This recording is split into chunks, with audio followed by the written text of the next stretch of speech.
Hey guys, hope everybody's staying healthy. Today we're going to look at some properties of parallelograms and solving for x. This is from NTI Day 7 for Miss Joy Curtis's class. The first thing that we're going to do, we have to know that in a parallelogram, opposite sides and opposite angles are congruent. So knowing that, we know that side TU is 12 and side SV, the opposite side, is x plus 3. So we can say 12 equals x plus 3. Our next step, we have to get x by itself, so we have to subtract 3 from both sides. That eliminates that. 12 minus 3 is 9, so we end up with 9 equals x, or x equals 9. So that is what you do if you have opposite sides, or if it gives you two angles and they are on opposite sides, or if it was these two opposite angles, those two would be congruent as well. So that is where you're going to set them equal to each other if they're opposite angles or opposite sides on a parallelogram.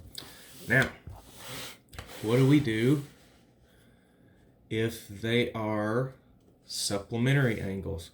We studied supplementary angles, and that means that they add up to 180 degrees. So if they are not opposite, but they are on the same end of the parallelogram, they are going to be added together and equal 180.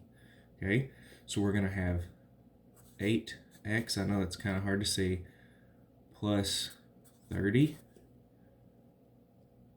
plus 70 equals 180 degrees.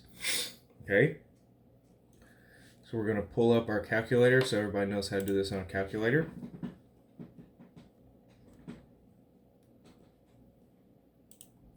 First thing that we're going to do is add our non-variables together, which we're going to add 30 and 70, and that's 100.